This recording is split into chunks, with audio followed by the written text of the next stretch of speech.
Hello बच्चों, स्वागत है आपका हमारे यूट्यूब चैनल ओम लर्निंग क्लासेस में। तो आज की वीडियो में हम लोग सॉल्व करेंगे पार्टनरशिप 4 का क्वेश्चन नंबर 7, 8 एंड 9। तो चलिए बिना देर के हुए वीडियो शुरू करते हैं। तो क्वेश्चन है हम लोग का कि हरिदेव, उदयवीर तथा कृष्णचंद्र साझेदार हैं जो लाभ हानि 6:5:4 के अनुपात में विभाजित करते हैं। उन्होंने 1 अप्रैल 2016 को साझेदारी समाप्त करने का निश्चय किया। इस स्थिति पर चिट्ठा निम्नांकित था। संपत्तियों से धन इस प्रकार प्राप्त हुआ: फ्री होल्ड भवन से 45,000, फर्नीचर तथा फिक्सचर्स से 3,000, विविध देनदार से 27,500। हरिदेव ने प्लांट तथा मशीनरी 25,000 रुपये पर लेना निश्चय किया। वसूली के व्ययों पर 500 रुपये दिया गया। उदयवीर ने स्टॉक को 30 में लिया। जर्नल में आवश्यक प्रविष्टियाँ कीजिए और वसूली खाता, साझेदारी की पूंजी खाते एवं रोकड़ खाता हमें बनाना है। तो चलिए जल्दी से इस क्वेश्चन को देख लेते हैं। तो जैसा कि हम आपको पिछले वीडियो में बता चुके हैं क्वेश्चन सॉल्व करते टाइम कि जर्नल एंट्री जब हम लोग करते हैं तो सबसे पहले हम लोग यहाँ पे कहाँ से स्टार्ट करेंगे, रियलाइजेशन अकाउंट से संबंधित जर्नल एंट्री करेंगे। तो रियलाइजेशन अकाउंट में सबसे पहले हम लोग आर्थिक चिट्ठे की सभी संपत्ति को ट्रांसफर करते हैं। तो उसकी एंट्री हमने आपको क्या बताई थी, तो हो जाएगा एंट्री रियलाइजेशन अकाउंट, डेबिट करेंगे टू ऑल एसेट्स, जितने भी एसेट्स हमारे आर्थिक चिट्ठी में दिए हुए। तो सबसे पहले दिया हुआ फ्री होल्ड बिल्डिंग, ठीक। फिर टू प्लांट एंड मशीनरी, ठीक। फिर to furniture and fixtures,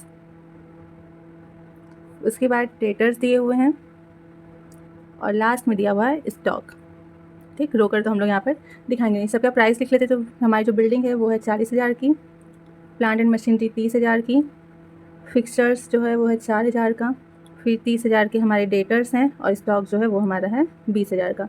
total हमारी संपत्ति जो हो रही है वो हो रही है 1,24,000 रुपये की संपत्ति हम लोग क्या कर रहे हैं, रियलाइजेशन अकाउंट में ट्रांसफ़र कर रहे हैं। तो हो जाएगा being assets transferred to realisation account, ठीक। ये हो गया। अब उसके बाद हम लोग क्या एंट्री करेंगे, जो हमारी संपत्ति बेची गई है, बाहर भी बेची गई है और कुछ हमारे साझेदार जो हैं उन्होंने भी संपत्ति ली है, तो उसे समय एंट्री हम लोग कर देंगे। तो यहाँ पे एंट्री क्या होगी, तो बोला कि फ्री होल्ड भवन, फर्नीचर, फिक्सचर्स और विविध देनदार जो हैं वो बाहर बेचे गए यानी कैश में बेचे गए हैं। बाकी हरिदेव ने प्लांट एंड मशीनरी ले ली है और जो उदयवीर हैं उन्होंने क्या किया है, स्टॉक ले लिया। तो उससे समय एंट्री जब हम लोग करेंगे तो हो जाएगा, सबसे पहले कैश अकाउंट डेबिट करेंगे, फिर हरिदेव ने लिया है, हरिदेव को भी डेबिट करेंगे। ये हम यहाँ पर संयुक्त एंट्री कर दे रहे हैं यानी कि साथ में ही एंट्री कर दे। फिर उदयवीर ने भी स्टॉक लिया है, ठीक। इन तीनों को डेबिट करेंगे। टू क्या क्या इन्होंने लिया है, तो सबसे पहले टू रियलाइजेशन अकाउंट हम लोग यहाँ पर कर देंगे। अमाउंट हम लोग कैसे डालेंगे, तो देखिए अमाउंट जो है, हरिदेव ने कितनी की संपत्ति ली है, तो हरिदेव ने 25,000 का प्लांट एंड फिक्सचर्स लिया है, प्लांट एंड मशीनरी लिया है। हरिदेव के सामने 25,000 दिखा देंगे। उदयवीर ने 30,000 का स्टॉक लिया है, उदयवीर के सामने हम लोग ये 30,000 रुपये दिखा देंगे। बाकी बचता है जो हमने कैश में बाहर बेचा है, तो उसके लिए हम यहाँ पर आप नोट करके यहाँ पर दिखा दीजिएगा कि फ्री होल्ड जो है वो 45,000 का बिका था बाहर, फर्नीचर फिक्सचर्स 3,000 के, 27,500 में हमारे देनदारों का भुगतान हुआ था, ठीक। इतनी जो ये तीन चीज़ें जो हैं वो कैश में दी गई थी, यानी कि टोटल कितना हम लोग का हो गया, 75,500 रुपये का कैश में हम लोगों ने संपत्ति बेचा था, ठीक। 75,500 की संपत्ति कैश में बिकी थी, 25,000 की संपत्ति हरिदेव ने ली और 30,000 की संपत्ति उदयवीर ने ली। टोटल हमारे रियलाइजेशन अकाउंट में कितने की संपत्ति बिकी है, तो इन तीनों को जोड़ देंगे तो 1,30,500 रुपये की संपत्ति हमारी जो है वो बेची गई है, ठीक। अब इसके बाद क्या करें कि ये तो होगी संपत्ति बेचने की, यहाँ पे जगह being sale of assets made, ठीक। इसके बाद हम लोग एंट्री क्या करेंगे, तो जो हमारे दायित्व हैं, दायित्व पक्ष में सिर्फ और सिर्फ हमारे क्या दिखाई देंगे, क्रेडिटर्स। तो उन क्रेडिटर्स को हमें क्या करना है, रियलाइजेशन अकाउंट में ट्रांसफ़र करना है। तो यहाँ पर एंट्री क्या हो जाएगी, क्रेडिटर्स डेबिट करेंगे टू रियलाइजेशन अकाउंट कर देंगे, being transfer of creditors to realisation account, ठीक। तो हमारे क्रेडिटर्स कितने के, 15,000 रुपये के, उन्हें भी हम लोग यहाँ पर दिखा देंगे।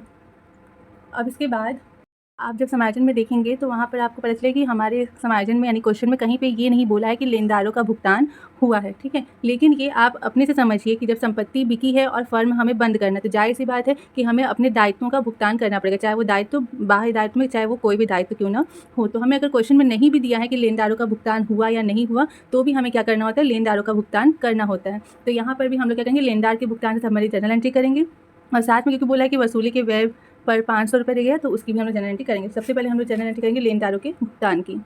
तो यहाँ पर हो जाएगा realisation account debit to cash account. ठीक, ये हम लोग यहाँ पर करेंगे। तो being payment of creditors made. अब क्वेश्चन में अगर बोला होता कि हमने कितने रुपए में लेनदारों का भुगतान किया तो हम लोग उतना रुपए दिखाते, बट क्वेश्चन में नहीं बोला है कुछ भी, तो हम लोग टोटल का टोटल जितना है, जितने के लेनदार है उतना पूरा भुगतान करके यहाँ पर दिखा देंगे, यानी 15,000 पूरा दिखा देंगे। उसके बाद है कि वसूली व्यय हुआ है 500 रुपये का, तो उसकी भी एंट्री कर देंगे। रियलाइजेशन अकाउंट डेबिट करेंगे to cash account being realisation expenses made, कितना 500 रुपये, ये हम लोग यहाँ पर दिखा देंगे। अब इसके बाद और कुछ भी रिलेशन अकाउंट में नहीं जाएगा, तो हम लोग क्या करेंगे, अपना देखेंगे कि हमारा रिलेशन अकाउंट कितने रुपए से डेबिट हुआ है टोटल और कितने रुपए से क्रेडिट हुआ है, फिर हम लोग उसका प्रॉफिट या लॉस कैलकुलेट करेंगे। तो जब हम लोग पूरा स्टार्टिंग से देखते हैं तो हमें यहाँ पर मिलता है कि हमारा जो रियलाइजेशन अकाउंट है वो 1,39,500 रुपये से डेबिट है। ठीक है, टोटल डेबिट जो है वो 1,39,500 रुपये से है, और क्रेडिट की बात करें तो 1,45,500 रुपये से क्रेडिट हुआ है। ठीक, यानी कि हमारे रिलेशन अकाउंट में क्रेडिट का जो अमाउंट है वो ज़्यादा है, क्रेडिट अमाउंट ज़्यादा है, यानी कि यहाँ पे हमें क्या हुआ है, प्रॉफिट हुआ है। कितने का प्रॉफिट हुआ है, तो टोटल 6,000 का हमें क्या हुआ है, प्रॉफिट हुआ है। इस प्रॉफिट को जो भी हमारे तीनों पार्टनर्स हैं उनके जो PL रेशियो उसमें हम लोग क्या करेंगे, बांट देंगे। तो इसकी जगह एंट्री भी कर लेते हैं।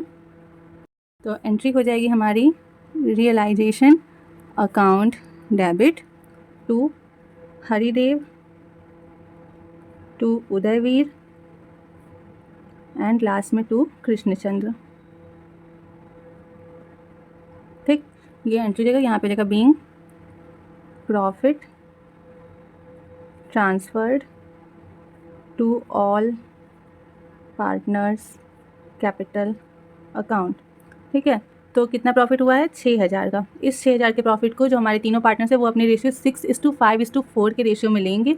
तो उस रेशियो में बांटने पर हरिदेव के हिस्से में जो प्रॉफिट आएगा वो आएगा 2400 का, उदयवीर के पास 2,000 का प्रॉफिट आएगा और कृष्णचंद्र को 1,600 रुपये का प्रॉफिट मिलेगा। ठीक है, तो ये प्रॉफिट डिस्ट्रीब्यूशन की एंट्री हो गई। अब इसके बाद लास्ट में हमें क्या करना होगा, जब अब ये रिलेशन अकाउंट से सारी जनरल एंट्रीज हो गई हैं, अब हम लोग बढ़ेंगे पार्टनर्स कैपिटल की ओर। पार्टनर्स कैपिटल से सम्मिलित हमें यहाँ पर कोई भी एंट्री नहीं करनी है, लास्ट सिर्फ और सिर्फ एक एंट्री होगी। क्या, हमें इन तीनों पार्टनर्स का जो भी रकम इनका बन रहा है शेष, उसे हमें क्या करना होगा, इन्हें पेमेंट करना होगा। तो उसके लिए एंट्री क्या हो जाएगी, पेमेंट करने की। तो हरिदेव हम यहाँ पर शॉर्ट फॉर्म में लिख दे रहे हैं debit, Udayveer debit, Krishnachandra debit to cash account. ठीक है, being payment made to all partners. ठीक, अब यहाँ पे किस पार्टनर को कितना देंगे तो वो हम लोग को निकालना पड़ेगा। तो उसके लिए यहाँ हम लोग नीचे देख लेते हैं। तो देखिए, तो हरिदेव को कितना देना है, तो सबसे पहले क्या देंगे, उसका कैपिटल। तो कैपिटल हरिदेव का कितना है, 50,000 रुपये। ठीक, उसके बाद रिलेशन अकाउंट का प्रॉफिट लेगा 2,400 रुपये का। बस इतना हमें हरिदेव को देना, और कुछ हरिदेव पाने का अधिकारी नहीं है। इतना तो हमें हरिदेव को देना, यानी कि 52,400 देना है, जिसमें से कि हरिदेव ने क्या किया, 25,000 की संपत्ति पहले से खरीदी हुई है। तो हरिदेव ने जब संपत्ति खरीद ली, यानी कि 25,000 रुपये एक तरीके से उसका पेमेंट इनडायरेक्टली हो चुका है। तो उस 25,000 को हम लोग यहाँ पर क्या करेंगे, 52,400 में से उस 25,000 को माइनस कर देंगे जो उसने प्लांट एंड मशीनरी खरीदी थी। तो अब हमें हरिदेव को कितना पेमेंट करना है, तो अब करना है 27,400 रुपये। ठीक है, उसके बाद इसी तरीके से उदयवीर का देख लेंगे।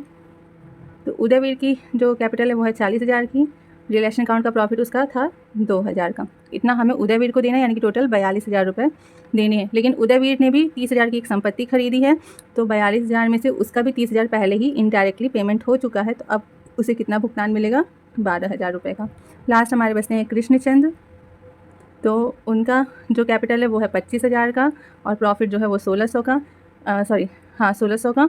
अब इसके अलावा उन्होंने कोई संपत्ति भी नहीं खरीदी है और उन्हें और कुछ पेमेंट भी नहीं करना है। तो इस हिसाब से उनका जो टोटल पेमेंट बनेगा वो बनेगा 26,600 रुपये का। तो बस इसी अमाउंट को हम लोग यहाँ पर दिखा देंगे। तो हरिदेव को हमें देना 27,400, उदयवीर को 12,000 और कृष्णचंद्र को 26,600, यानी टोटल हम कितना पेमेंट करेंगे, 66,000 रुपये हमें पेमेंट यहाँ करना है। ठीक, तो ये हमें जितनी जर्नल एंट्रीज़ करनी थी वो सारी जर्नल एंट्रीज़ यहाँ पर हो चुकी है। पार्टनर्स कैपिटल अकाउंट के बाद आप जैसा कि जानते हैं बैंक अकाउंट बनता है, और बैंक अकाउंट हमारा जो है वो रियलाइजेशन अकाउंट और पार्टनर्स कैपिटल अकाउंट के आधार पर ही बनता है, यानी कि उसी समय सारी एंट्री हम लोग पहले ही कर चुके हैं बैंक या कैश अकाउंट से संबंधित। तो अब हमें उसके लिए अलग से एंट्री करने की ज़रूरत नहीं है, यहाँ पर सारी हमारी जर्नल एंट्री समाप्त होती है। इसके बाद हमें क्वेश्चन में जैसा कि कहा है कि हमें वसूली खाता बनाना है, तो हम लोग उसे बना लेते हैं। तो रियलाइजेशन अकाउंट में सबसे पहले हम लोग सारी संपत्तियाँ दिखाएंगे। 2 फ्री होल्ड बिल्डिंग हो जाएगा, ठीक। एक तरीके से हमें जर्नल एंट्री से क्या करना है, लेज़र पोस्टिंग करना है। फिर प्लांट एंड मशीनरी हो जाएगा। 2 फर्नीचर एंड फिक्सचर्स दिखा देंगे। 2 डेटर्स एंड लास्ट में है 2 स्टॉक, ठीक। ये सारी चीज़ें दिखा देंगे। तो अमाउंट है 40,000, फिर 30,000, 4,000, फिर से 30,000 और स्टॉक का 20,000 रुपये। हमारे लेनदार हैं तो बाई क्रेडिटर्स कितने के, 15,000 के। उसके बाद जो हमने संपत्ति कैश में बेची है तो बाई कैश अकाउंट क्या क्या, तो फ्री होल्ड बिल्डिंग बेचा है हमने, और फर्नीचर एंड फिक्सचर्स बेचा है, और देनदार से हमें प्राप्त हुए हैं। तो फ्री होल्ड बिल्डिंग हमारी जो है वो 45,000 में थी, फर्नीचर फिक्सचर्स 3,000 के, और देनदार का भुगतान 27,500 रुपये मिला था। टोटल हमें कैश में 75,500 रुपये मिले थे। उसके बाद बाई हरिदेव करेंगे, तो हरिदेव ने क्या लिया था, प्लांट एंड मशीनरी ली थी 25,000 में, और उदयवीर कर देंगे, तो उदयवीर ने स्टॉक लिया था 30,000 में, ठीक। उसके बाद डेबिट साइड में हम लोगों ने क्या किया था, क्रेडिटर्स का पेमेंट किया था टोटल 15,000 रुपये, और रियलाइजेशन एक्सपेंसेस हमने किया था 500 रुपये, टोटल 15,500 रुपये। बस इसके बाद हम लोग टोटल कर लिए थे। टोटल हमारा आया था 1,45,500, जो ज़्यादा आया था क्रेडिट का अमाउंट, ठीक। फिर 6,000 का हमारा प्रॉफिट हुआ था। इस प्रॉफिट को जो पार्टनर्स थे तीनों, हरिदेव, उदयवीर और कृष्णचंद्र, इन्होंने क्या किया था, बांट लिया था। कितना, तो हरिदेव को 2,400, उदयवीर को 2,000 और कृष्णचंद्र को 1,600 रुपये मिले थे, ठीक। कितना सिंपल था। जर्नल से हम लोगों ने एक तरीके से लेज़र पोस्टिंग कर लिया रियलाइजेशन अकाउंट में। अब हम लोग क्या बनाएंगे, partners capital account and cash account. तो यहाँ पार्टनर्स कैपिटल अकाउंट में भी सिंपल सा हम लोग क्या करेंगे, सबसे पहले पार्टनर्स की कैपिटल दिखा देते हैं, बाई बैलेंस BD, तो 50,000, 40,000 और 25,000, ठीक। उसके बाद रियलाइजेशन अकाउंट का जो प्रॉफिट था उसे दिखा देंगे, बाई रियलाइजेशन अकाउंट, तो 2,400, 2,000 और 1,600, ठीक है। इसके बाद जो हरि और देव और उदयवीर ने संपत्ति दी थी तो उसे डेबिट में दिखा देंगे। 2 रियलाइजेशन अकाउंट यहाँ पे करके दिखाएंगे। प्लांट एंड मशीनरी हम लोग ब्रैकेट में लिख देते हैं। तो हरिदेव ने कितने में लिया था, 25,000 में, ठीक। फिर से 2 रियलाइजेशन अकाउंट कर देते हैं। यहाँ पे स्टॉक एक साथ भी हम लोग दिखा सकते हैं, कोई दिक्कत नहीं है।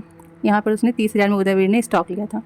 बस इतना दिखा दिए, टोटल हो जाएगा यहाँ पर। और कुछ तो क्योंकि कोई और मद है ही नहीं, तो ये सेम वही जो हमने अभी जर्नल एंट्री में किया है, सेम वही प्रोसेस है, टोटल हो जाएगा। इस साइड भी हम लोग टोटल दिखा देंगे, और यहाँ पे हमारा हो जाएगा 2 कैश अकाउंट। कितना कितना बचा था, तो 27,400 रुपये हरिदेव को दिए गए थे, 12,000 उदयवीर को और 26,600 कृष्णा को, ठीक। ये हो गया। कैश अकाउंट भी इसी तरीके से बन जाएगा। सबसे पहले 2 बैलेंस BD हो जाएगा। कितना है हमारा कैश अकाउंट पहले से, 6,000 का है। उसके बाद संपत्ति जो बेची गई है तो यहाँ पर हो जाएगा 2 रियलाइजेशन अकाउंट, कितने का, 75,500 का। दायित्वों का भुगतान हुआ था तो बाई रियलाइजेशन अकाउंट कितने का भुगतान हुआ था, 15,500 रुपये टोटल भुगतान हुए थे। तीनों पार्टनर्स को हम लोग देंगे, तो बाई हरिदेव, बाई उदयवीर और बाई कृष्णचंद्र। कितना, तो 27,400, उदयवीर का 12,000 और कृष्णचंद्र का 26,600 रुपये। इसके बाद सिंपल सा हम लोग क्या करेंगे, टोटल करेंगे, तो हम लोग का आ जाएगा 81,500 रुपये, दोनों साइड का टोटल आ जाएगा, ठीक है। देखा आपने कितना सिंपल सा ये क्वेश्चन था। तो आई होप कि आप लोग को ये क्वेश्चन काफ़ी अच्छे से समझ में आया होगा। बढ़ते हैं नेक्स्ट क्वेश्चन की तरफ। तो जो नेक्स्ट क्वेश्चन हम लोग का 8 और 9 है, ये दोनों ही क्वेश्चन हमारे क्वेश्चन नंबर 7 पर जो है कि वो बेस्ड हैं। तो अगर आपको क्वेश्चन नंबर 7 अच्छे से हमने अभी सॉल्व करा है, वो आपको अगर अच्छे समझ में आया होगा, तो 8 और 9 आप बहुत ही आराम से सॉल्व कर सकते हैं। तो इस वजह से इसे हम अलग से आपको सॉल्व करना ज़रूरी नहीं समझते हैं। आई होप कि आप लोग ये दोनों क्वेश्चन अपने से सॉल्व कर लेंगे। तो आज की वीडियो में बस इतना ही। नेक्स्ट वीडियो में हम लोग सॉल्व करेंगे क्वेश्चन नंबर 10 और आगे क्वेश्चन को देखेंगे। तब तक के लिए अगर आपको ये वीडियो पसंद आया हो तो प्लीज़ लाइक शेयर सब्सक्राइब करना बिल्कुल मत भूलिएगा, और बने रहिए हमारे यूट्यूब चैनल ओम लर्निंग क्लासेस पे। Thank you.